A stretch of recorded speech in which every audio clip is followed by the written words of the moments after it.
Hello everyone. Happy Tuesday. Hope everybody's having a wonderful day. It is our last day in Mexico. We're getting ready to head to the airport pretty soon. So I just wanted to come on real quick, do a quick check-in video. And it was so funny because as I was coming on thinking about what I wanted to talk about, it coincided with my Mess in a Bottle t-shirt. I think it's Mess in a Bottle. I think this is it. Is it Tease Alive? I don't know, I'm gonna have to check and see which one of these t-shirts. I buy t-shirts from everybody. But the t-shirt says, be yourself so that the people looking for you can find you. Be yourself so that the people looking for you can find you. And I think the t-shirt was produced with the message of her business people, business women, businessmen, of being authentic to your brand, being your own brand, right? So that people can find you. But I think that this applies to every area of life, right? Hello, everyone. Hi in Kenya. Hi, Leslie. Hello. Chili Simon is a mess in a bottle. Yes. Okay, I'm starting to hear about that. I don't watch reality TV, guys, but I'm seeing stuff online about it, so I don't even know what happened, but it sounds crazy. So be yourself so that the people looking for you can find you. And this applies to love, it applies to business, it applies to spirit, it applies to common interest, it applies to soulmates, it applies to friends, it applies to everything, right? Good afternoon, Rebecca, TGIT. I need some of your tan. I'm looking pasty. Girl, I done got some tan. I went and put on some of my some BB cream. MAC has this brand new, like very light coverage, kind of like a BB cream mixed between a foundation and a BB cream kind of consistency, guys. I need to be doing MAC tutorials, right? I bought it before I went on vacation, and I went to put it on, and I could tell that my color has changed since I've been down here. I definitely got a tan because my foundations and powders and my light light cover up stuff is like not matching my skin exactly.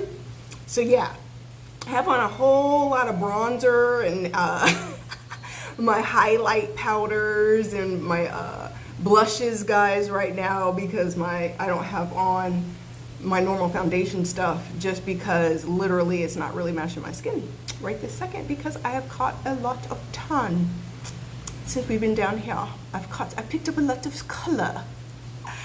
Anyway, be yourself so that the people looking for you can find you.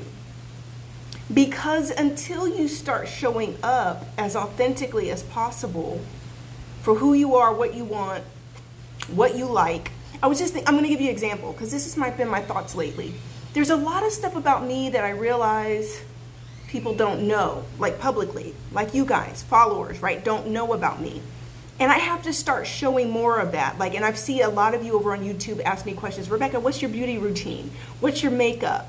What's your hair routine? You ask me more questions because there's so much more to me, right, than just giving phenomenal life, love, business, relationship advice. Like, I love to cook, right? I've had it written down on my journal, life vision board, my virtual vision board. I've had it written down for years that I'm going to write a cookbook because I think I'm going to call it Pretty Girls Can Cook. Because I'll never forget when I was dating Carrie, he didn't really think that I could cook. Because in his mind, I don't know, he told me later he just thought I couldn't cook because subconsciously maybe he thought that pretty girls couldn't cook. So he wasn't even trying to set himself up to have those expectations. And the first time I cooked for him, he was like, oh my God, like, whoa, this woman can cook too? Okay, it's over. I'm locking it in. You're locking it down, right? And I thought about making a cookbook. I have it written down with some details, and I'm going to make a cookbook with recipes that are easy, that are like my most delicious recipes, that are like my no-fail recipes, like for meatloaf, spaghetti, because I realize there's a whole younger generation, especially like our millennials, who haven't learned how to cook. And if you had some really easy but recipes that always tasted yummy, right? Like you would be able to say, okay, I know I can at least make a mean meatloaf, or I can at least make a mean spaghetti, right? So you'd always have a go-to dish if you wanted to cook for someone you were dating, or if you want to learn how to cook before you get married, or, you can't eat out 24/7 a day, right? You got to know how to make something. So I think I'm going to do a cookbook, right? I think I'm going to call it Pretty Girls Can Cook. That would be cute, right? Because I think it would be, especially for single women who literally, I've watched my nieces really struggle in the kitchen, but it's because their generation has not spent the time. Their mothers were busier, right? We were busier, guys. I don't have biological daughters, but I can just know I have definitely cooked with my stepdaughter, with Carrie's daughter. We've spent a lot of time in the kitchen cooking because I do cook, right? But yeah, there's just a lot about me that I have to share that is more of who I am. And you're going to see me doing and sharing a whole lot more around just really holistically 360 degrees of who is Rebecca Lynn Pope, because that's how you could really get to know me. And that's how I find more of my tribe, more of the people who are looking for me, is by being more available and open and public about, all the different aspects of my life. But I've watched people hold back on doing things, putting their life on hold, because you'll say, this message is for those of you who keep putting off things, who keep saying, well, I'll write the book when I get married.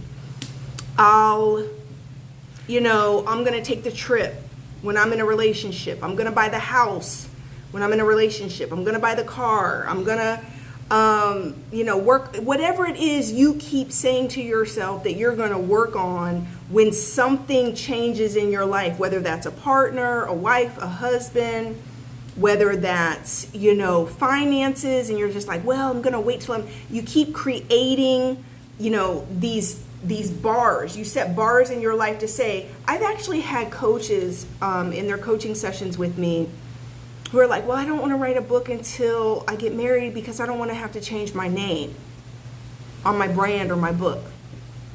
So you're not going to write your book and publish your book right now because you're waiting to get married, but yet writing your book and taking that next step in your purpose-driven career and life is what opens the door for your husband to find you.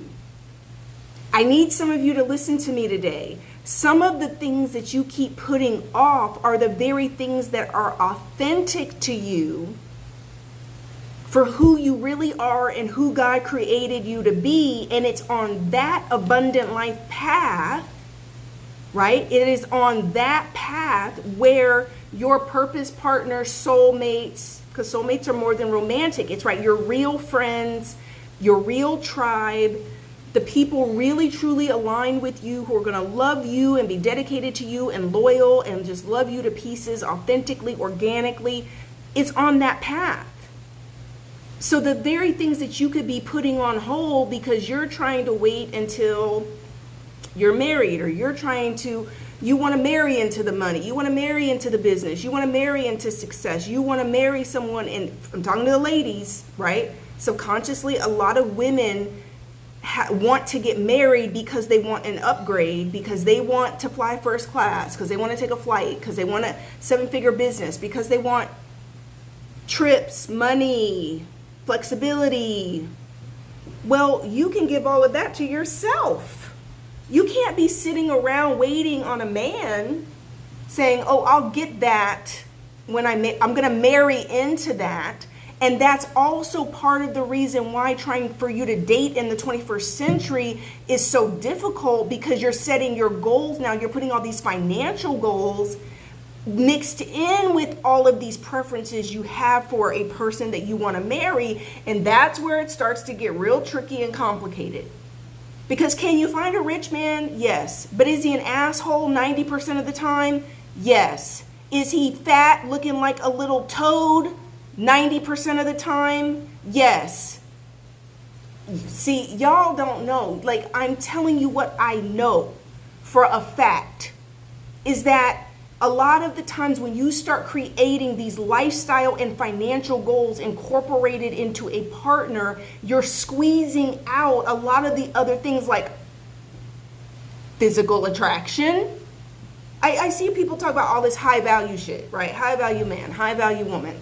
And it's such bullcrap. Do you understand that, first of all, people who are making like $400,000 a year or more are the top like 3 to 5% of the population? That if you even make six figures, less than 10% of the population, or is it 5%, makes six figures?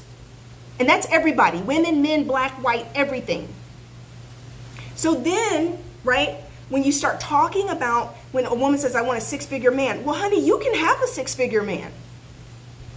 If you're slightly cute, you can have a six-figure man. But is he going to be cute?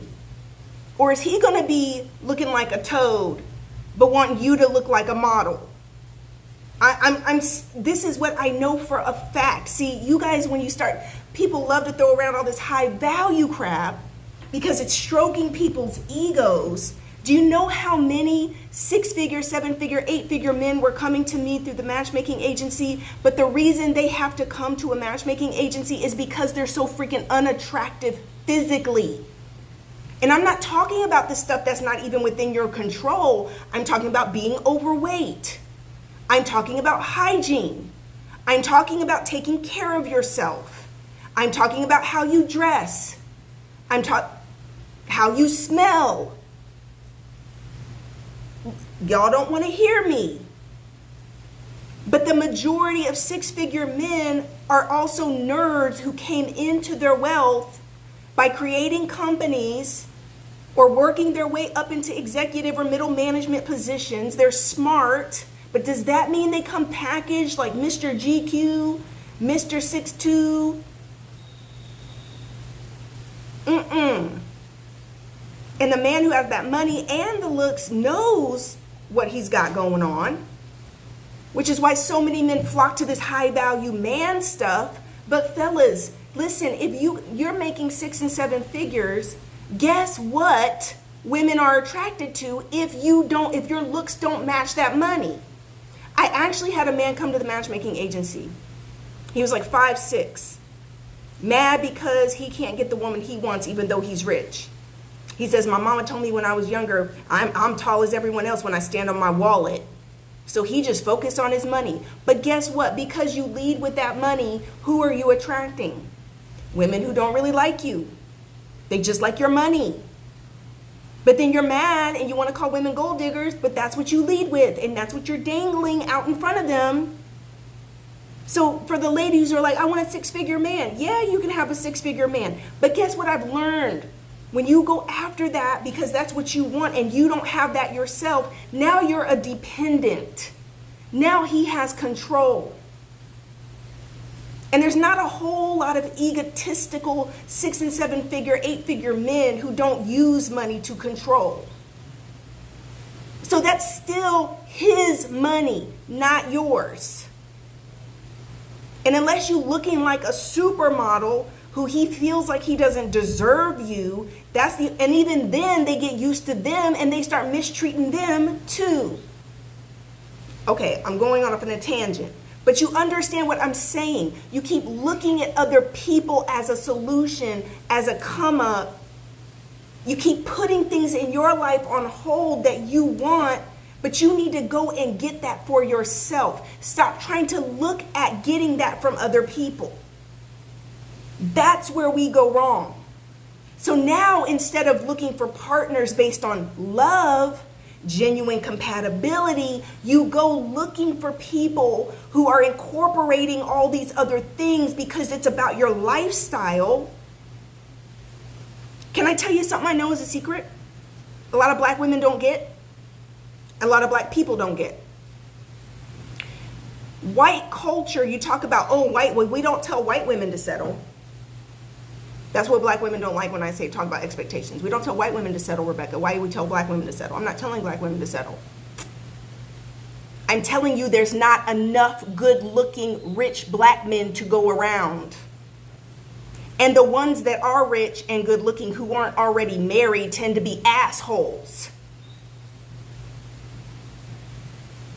Or misogynistic. Or sexist. Not humble, not cool. They tend to be narcissists. So guess what white women do, guys? Have you ever stopped and really paid attention and looked at humanity? You don't see white women walking through the mall with handsome, tall, good-looking men. White women marry average-looking white dudes who are hardworking, making money, and they have a stable financial life with a man because they've been taught since they were young to marry stability. So look at the white husbands. They're not gorgeous. They are not Mr. It. She's the trophy catch because she's so pretty, but she is with an average man who has money. Does she wake up and look at her husband like, ooh, he's so sexy, like he just stepped off the cover of GQ? No. She looking at him, happy waking up in her beautiful home, driving her car with her babies, and he treats her well. Why? Because she's a catch to him.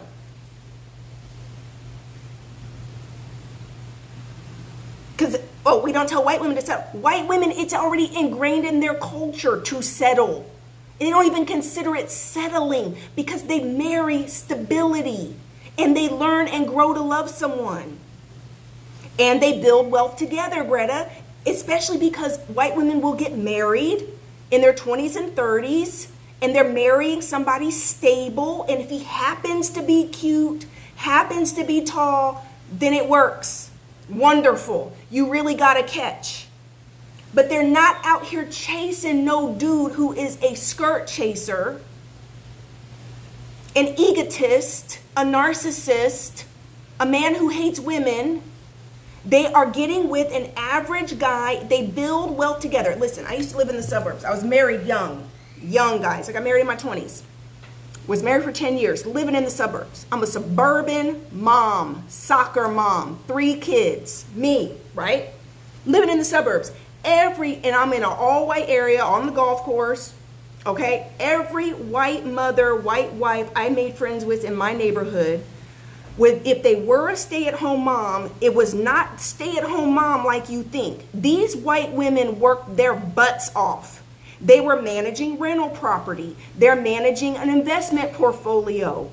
They're managing the children and all of their activities. They are managing the husband and making sure he's got things straight so he can perform at that 6-figure job that's paying the bills. But then they're creating other streams of income. And she's smart enough and well managed and professional enough that she's managing the portfolio, the rental properties, right? Thinking of other streams. This is where these women got their remember Tupperware businesses and Mary Kay businesses. They're doing all this stuff on the side that's supplementing the income and managing the entire family, corporation, business partnership, so that they can afford to live in that big house on the golf course next to me and my husband, where me and my husband both had regular corporate 6-figure jobs, the wives who were stay-at-home, and then most of them were not staying home. Do you know that like 73% of women work outside the house? For those of you who are like, I want to be a stay-at-home mom, you can, but you're going to have to marry the right man. And even being a stay-at-home mom, the way this economy is set up, you're not likely to going to be staying at home and doing nothing. A lot of these stay-at-home mothers were lawyers, scientists, and PhDs before they stayed at home. Say it, sweetie. That's my experience in white suburbia. As a matter of fact, these women were so smart. That's why they were able to manage these other things. And guess who the miserable wives were? The miserable white wives. Guess who they were? The little gold digger type women. There's miserable gold digger white women too, who are not happy with their everyday, average white life because they married someone for stability when they were younger, like their mama told them to, but they looking at their toad of a husband and they're not attracted to them, and they never pursued their own goals. They never pursued their own interests. They never pursued their own passions. They would have been better off going and starting their own companies and doing their own things because they're now financially dependent on someone. And that was the other part of the white wives. Don't think this is just black women. Everybody's in the same boat. Everybody. White women's, but their culture. And do you know the white women that I see who are single right now who struggle in dating? Boop, boop. Can I tell you who struggle white women? I have white clients. Guess who are the white women who struggle in dating? The white women who love attractive white men who are very successful. Those are the same as black women. The successful white women making 6 and 7 figures or have a portfolio and worth money, great jobs, business, blah, blah, blah. And they love attractive white men who are also financially successful. They are struggling in relationships just as much as black women because there's a shortage of white men who fit that category, just like there's a shortage of black men. Oh, we can talk about statistics about men all day. See, some of you ladies don't quite understand. I don't come on my channels to bash men. But if I were to give you the statistics about what's going on with men in the last 20 to 50 years, you would begin to understand why things are declining so much in our society.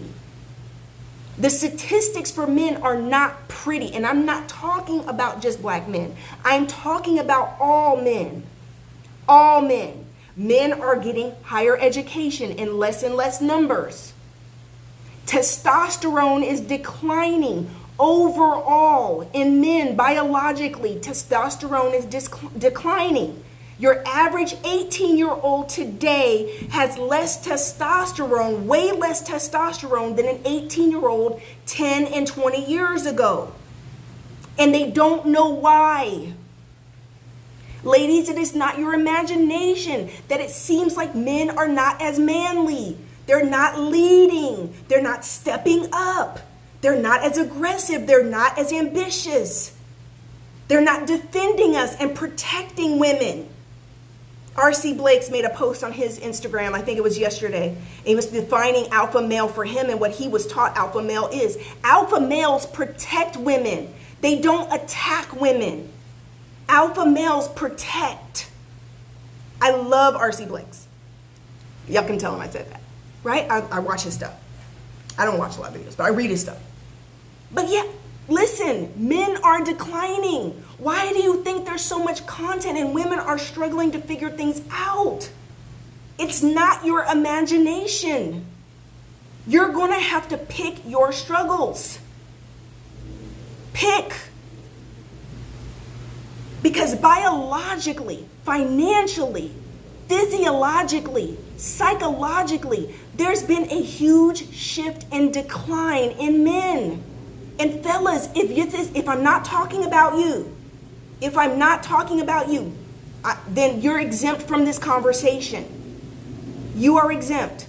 If I'm not talking about you, if you're not living at home in your mama's basement, if you're not still living at home in your mama's house, in your grandmama's house, and you 30 and 40, the numbers on this stuff, guys, is scary. There are more men living at home or living with family members at higher rates today than at any other time in history. Real men stand up for y'all. I agree, Captain Wilson. Real men stand up. But there is a decline in strong men. There's a decline. Captain Wilson, I dare you to go out here on social media and look at the men who are sitting back bashing women constantly. And it's all women's fault. But these are the same men who are back here, keyboard assassins, living in their grandmama or mama's house, ain't had sex with a real woman in a long time, calling men with wives and who got it going on simps, right? I am not talking about all men. Thank you, Queen Ashley. I'm not talking about all men. If it doesn't fit you, it's not you. But guess what I've learned, good men? Guess what I've learned about you guys? You don't get this. You don't understand that there is a whole other demographic of men. Good men, I've learned this from talking to good men, talking to my husband, talking to the men in my family. Do you guys know that you're clueless? You are clueless to the whole other demographic of loser men, violent men, abusive men, lazy men, who literally are sitting back. All their problems is a woman's fault. Not getting their education, not holding down a job, living off of some woman.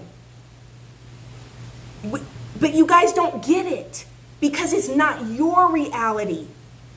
Because it's not the men you hang around with. Because you're a good man. You're a hardworking man. You were raised right. And Doc Daw, it is he says, I'm a good man. I get it. And a terrifying reality.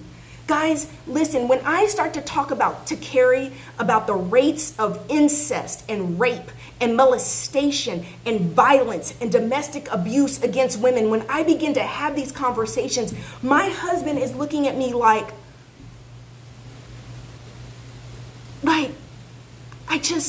Rebecca, I don't want to talk about this anymore. I don't want to have these conversations. I'm getting sick to my stomach. I don't want to talk about the women. I know women personally, who have children by their own biological fathers. See, y'all don't want to have real conversations. Men, you don't want to face the facts that there is a demographic of men who are perverts and violent. And I'm not talking about black men, just black men. I'm talking about white, Latino. Y'all need to hear me. It's all colors. I'm not talking about just black men. Just like I'm not talking about just black women. I don't paint with that broad of a paintbrush.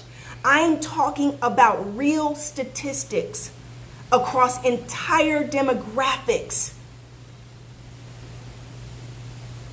Listen, it's a mess.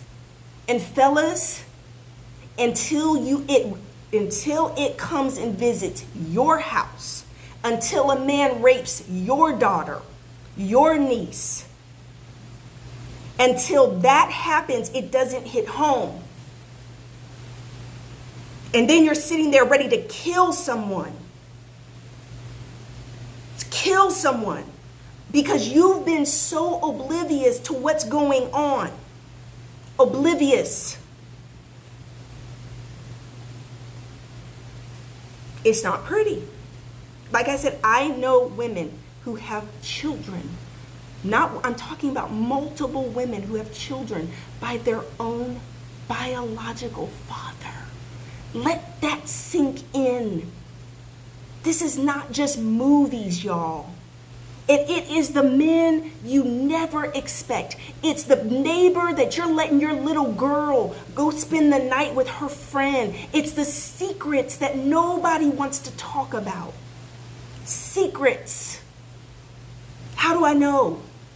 Years and years of coaching and clients and people telling me all their secrets. Healing classes and people... 98% of the women in a healing class having been molested or raped as the number one reason and underlying issue for why they're in the healing class and why they struggle with trust, struggle with emotional balance, struggle with relationships, why they're having to go through healing classes. Legend is the elder. That's effed up for real. It is. God's been dropping ideas into my heart and mind while on vacation. Some things to start turning things around. My college roommate, her dad was sleeping with her from the time she was like 10 years old. Got one of our coaches writing a book right now. Got a baby by her own father. Her new book coming out is called More Than Daddy's Little Girl. Incest, rape, molestation. We have coaches who've done their own work to turn around and help other people work through these own issues. We have coaches who were raped at 9. We have coaches who were raped at 5 by family members, by a neighbor. All right, we gotta go. We got 5 minutes. We gotta get ready to go catch the airplane. Listen, guys, I'm gonna talk about it. We have to talk about it. This is what's really going on. I've known about this stuff for years. Legend is elder. Most women I talk to got stories like this. Legend, me too. Me too, sir. Most women I talk to, Legend, have these stories too. A lot of women have been date raped too. Yes. Just had someone book a consultation with me, booked a business consultation, but paid $500 for the hour just to talk to me about love and relationships. And she literally was date raped in law school just a few years ago on a studying. They were meeting up to study and he raped her at a study. Can you imagine your daughter in law school and she goes to study because they're studying for law and he gets raped going to study with someone? Fellas, this is the stuff that's going on. And we need good men to step up. Step up. We need leadership. We need healing. We need men to take the lead and start leading men towards some healing. Anyway, I don't even know what to call this video, y'all, because we done gone off on some tangents. Right? But I'm going to start talking about this stuff more because it's real. It's real. I love you guys. Blessings in abundance. Blessings, blessings upon your life. Abundance upon your life. Love you guys. I'll see you back stateside. We got to get out of here. Mr. Pope's at the door. Love you to pieces. Blessings in abundance. Bye-bye.